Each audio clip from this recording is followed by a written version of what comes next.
औज़ु बिल्लाहि मिनश शैतानिर रजीम बिस्मिल्लाहिर रहमानिर रहीम अल्लज़ीना आतैनाहुमुल किताबा यतलूनहु हक़्क़ तिलावतिही उलाइका युमिनूना बिही व मन यकफुर बिही फ़उलाइका हुमुल खासिरून। सदक़ल्लाहुल अज़ीम। वो लोग जिनको दी हमने किताब वो इसकी तिलावत करते हैं जैसा कि उसकी तिलावत करने का हक़ है, वही उस पर ईमान रखते हैं, और जो कोई उसका इनकार करे बस वही लोग खसारा पाने वाले हैं। आज हम अपने सबक का आगाज़ मरकब तौसीफ़ी से करते हैं। मरकब नाक़िस की किस्में हम पढ़ रहे हैं। मरकब नाक़िस की पहली किस्म हमने मरकब जारी पढ़ी है, उसके दो जुज़ हरफ जार और मजरूर। दूसरी किस्म हमने पढ़ी है मरकब इज़ाफ़ी, उसका पहला जुज़ मुज़ाफ़, दूसरा मुज़ाफ़ इलैह। और इसके बाद हमने मरकब इशारी भी पढ़ा, इसमें इशारा और मुशारुन इलैह। और आज हम तीसरी किस्म इसकी हमने पढ़ी है मरकब इशारी, इसमें इशारा, मुशारुन इलैह। और आज हम उसकी चौथी किस्म आपके सामने रखते हैं, वो है मरकब तौसीफ़ी।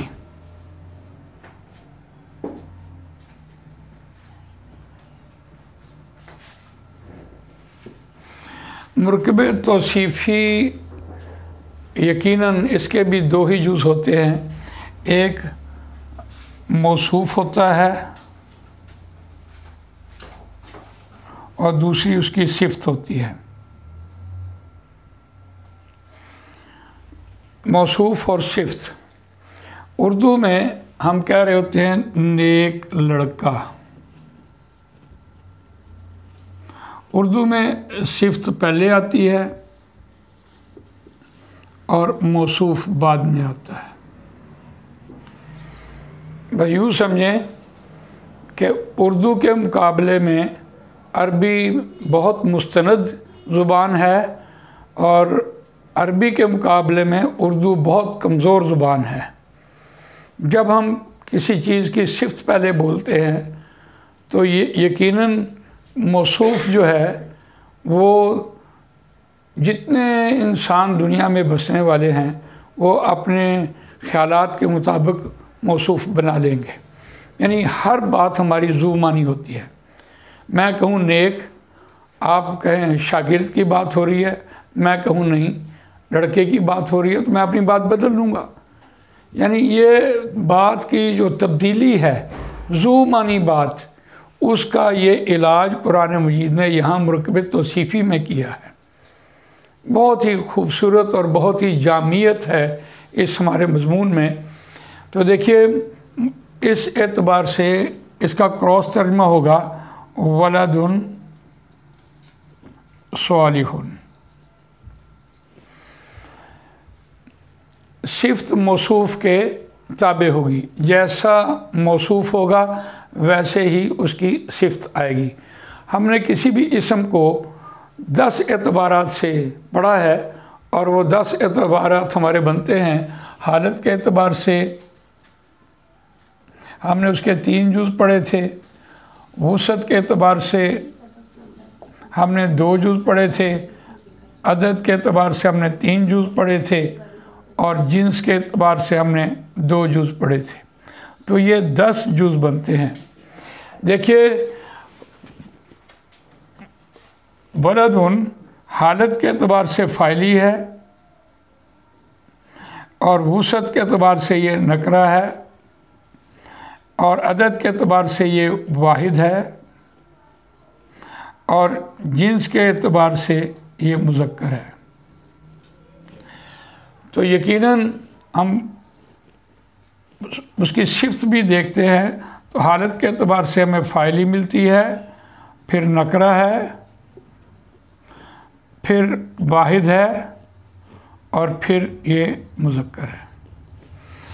तो गोया कायदा और रूल क्या बना कि सिफ़त हमेशा मौसूफ़ के ताबे होगी इन 10 एतबारात से, तो हम देखते हैं कभी भी ऐसा मुमकिन नहीं है कि हम ये तो कहें वलदुन और उसकी सिफ्त जो है वो हम स्वालिहतुन लिख दें, यानी सिफ्त है मोनस और लड़का है मुज़क्कर, तो ये मुमकिन ही नहीं है। हाँ, अरबी ग्रामर हो या कुरान मजीद हो, उसमें इस बात का पूरा लिहाज रखा जाएगा पढ़ाई के वक़्त, लेकिन आज की दुनिया में जो हम जिन्स तब्दील कर रहे होते हैं उसकी यही मिसाल काफ़ी है कि मर्द जो हैं वो कांटे पहन रहे होते हैं, पोनियाँ पहन रहे होते हैं, हाँ जी, औरतों जैसी शक्लें बना रहे होते हैं और लिबास भी औरतों जैसे पहन रहे होते हैं। तो इस एतबार से कुरानी हवाले से ये किसी सूरत भी ये बात जायज़ नहीं है, ना किसी मर्द के लिए और ना किसी औरत के लिए।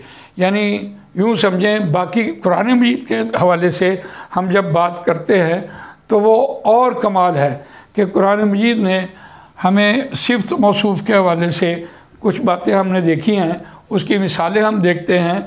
हम कहते हैं इहदिनस सिरातल मुस्तकीम, या अल्लाह हमें सीधा रास्ता दिखा।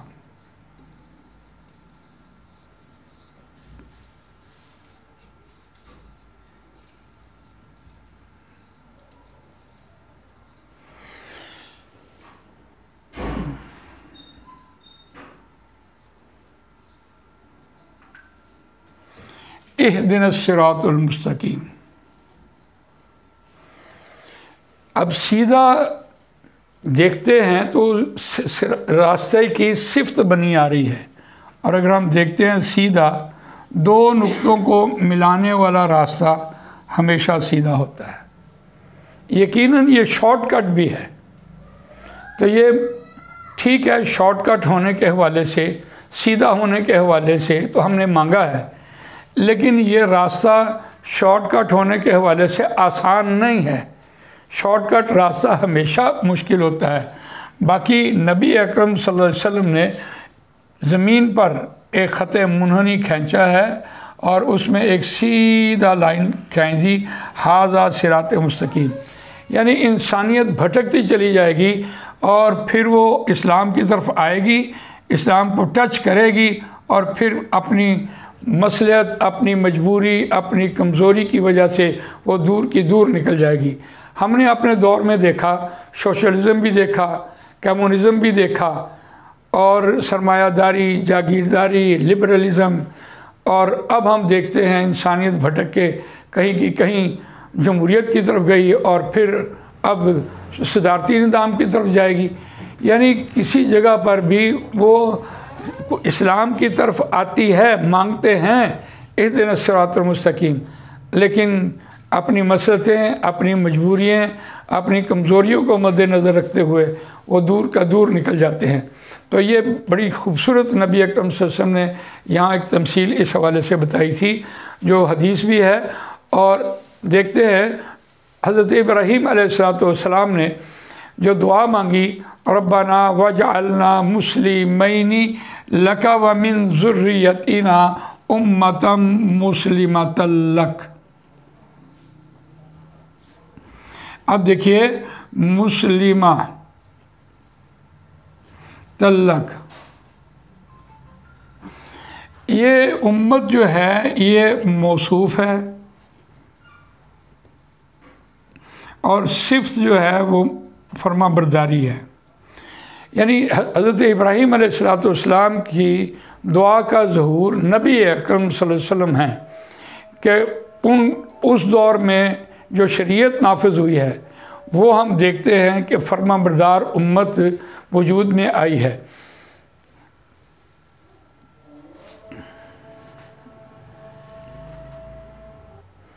हज़रत इब्राहीम अलैहिस्सलाम की दुआ में उम्मत मुस्लिमा मुरकब तौसीफ़ी आया है, नबी अकरम सल्लल्लाहु अलैहि वसल्लम का ज़हूर है।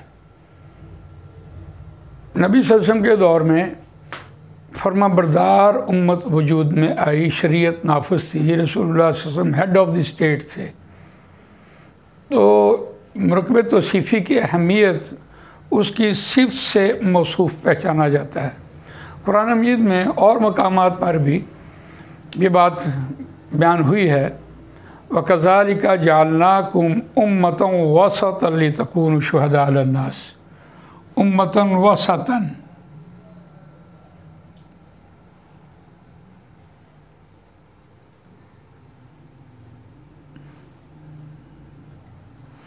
उम्मतन वसतन, दरमियानी उम्मत। मरकब तौसीफ़ी से जितना कुरान समझ आता है, यकीनी बात है और किसी इस्तिलाह से नहीं आया।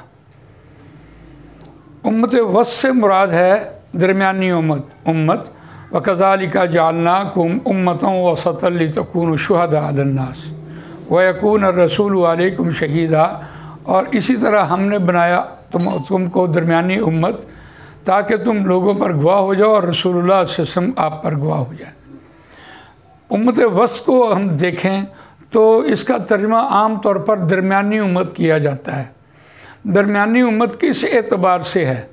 दरमियानी उम्मत नबी अकरम सल्लल्लाहु अलैहि वसल्लम ने दीन इस्लाम ना यहूद और ना ईसाई दोनों के रास्तों से, दोनों के तरीक़ों से बिल्कुल जुदा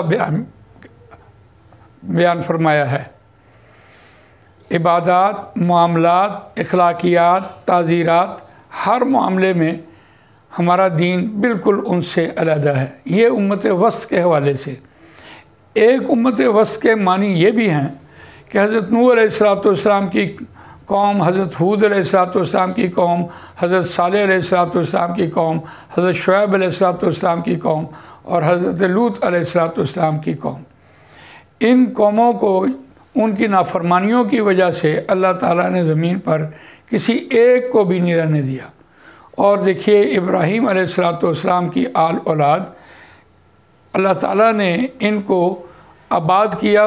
किस वजह से? वमा काना मिनल मुशरिकीन। हज़रत इब्राहीम अलैहिस्सलाम मुशरिक नहीं थे, ये कुरान ने दलील दी है। इस वजह से वज़ाब का सिलसिला मुनक़ते हो गया और दरमियान में उम्मत वस्त आ गई, उम्मत मुस्लिमा आ गई। हज़रत इब्राहीम अलैहिस्सलाम की, हज़रत यकूब अलैहिस्सलाम की उम्मत आ गई, तौरात नाज़िल हो गई। उसके बाद उनको माज़ूल किया और फिर हमारी बारी आ गई। तो अब हम देखते हैं कि उम्मत वस्त इस एतबार से है कि हमारे लिए जो दावत का सिलसिला है वो है ईसाई हों, यहूदी हों, बुद्ध मत हों, बर्मन हों, शूदर हों, हिंदू हों, सिख हों, ये हमारी दावत का एक सिलसिला यहाँ से बनता है। लेकिन इसके अलावा हज़रत ईसा अलैहिस्सलाम के ज़ुहूर पर यह सिलसिला अज़ाब का फिर शुरू हो जाएगा। फितरत अगमाज़ तो कर लेती है लेकिन करती नहीं मिल्लत के गुनाहों को मुआफ़। तो यकीनी बात है यहूदियों को अल्लाह ताला ने माज़ूल तो किया। वज़ुरिबत अलैहिम ज़िल्लत वल मस्कना व बाऊ बिग़ज़बिन मिनल्लाह ज़ालिका बिअन्नहुम कानू यकफ़ुरूना बिआयातिल्लाहि व यक़्तुलूना नबिय्यीना बिग़ैरिल हक़्क़ ज़ालिका बिमा असव व कानू यातदून। ये उनको माज़ूल तो किया लेकिन उनको नेस्तो नाबूद नहीं किया। उनको यूँ का तूँ ज़िंदा रहना रखा है उनको। और हज़रत ईसा अलैहिस्सलाम के आने पर ये यहूदी जो है वो इसी दुनिया में पिघलते चले जाएंगे। यानी गोया उम्मत की जो सज़ा है वो अगले जहान में नहीं होगी, इस जहान में वो निपटा दिए जाएंगे। तो हम मरकब तौसीफ़ी में देखते हैं कि इस एतबार से जब हम कुरान पढ़ते हैं तो कुरान मजीद में एक दूसरा हवाला हमारे सामने आता है, या अय्युहन्नास, ए बनीनो इंसान, कुलू मिम्मा फिल अर्ज़ि हलालन तय्यबा, हलालन तय्यबा।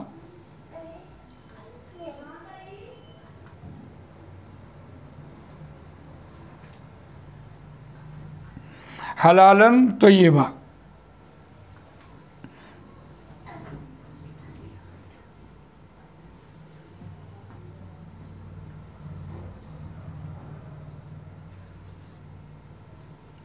हलालन तय्यबा।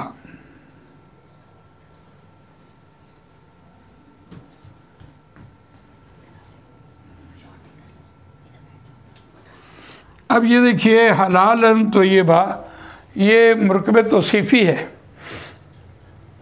बनी नौ इंसान को मुखातिब करके ये बात कही गई है कि तो ये जो चीज़ है वही हलाल है। अब यहाँ हलाल और हराम का एक सिलसिला बना है। यकीनी बात है हम दोनों की ज़िद से इसको समझते हैं।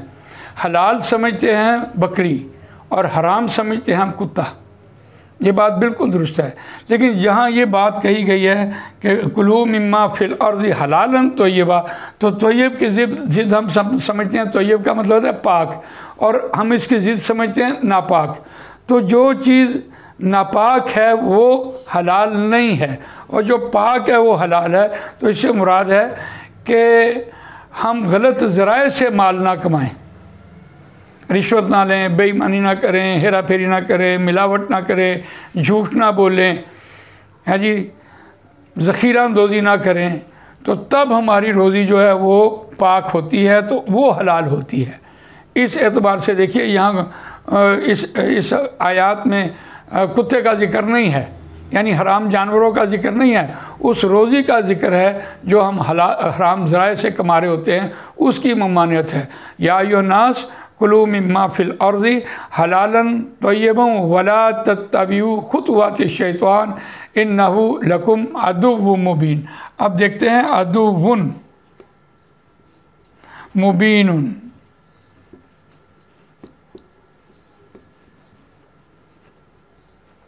अदु मतलब होता है दुश्मन और खुल्लम खुल्ला।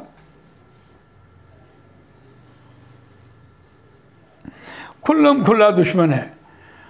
अब फौजी स्ट्रेटजी में हम देखें तो जो दुश्मन छुपा हुआ होता है वो ज़्यादा मुस्तहकम होता है, मजबूत होता है, बेहतर पोजीशन में होता है।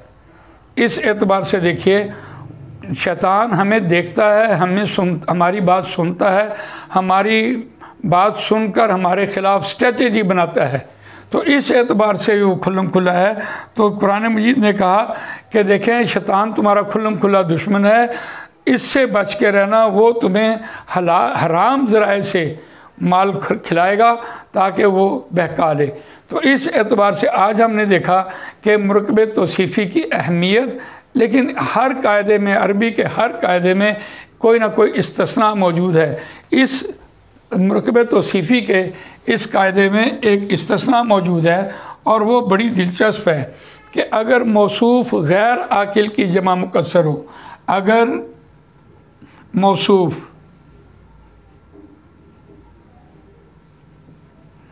गैर आकिल की जमा मुकस्सर हो तो सिफ्त जो है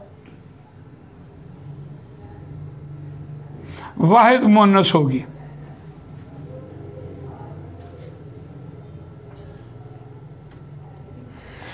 कुरान मजीद में इसकी मिसालें हैं अज़वाजुम मुतहरा, पाकीज़ा जोड़े। कुरान मजीद में अय्याम मादूदा, ये कुरान मजीद की मिसालें हैं।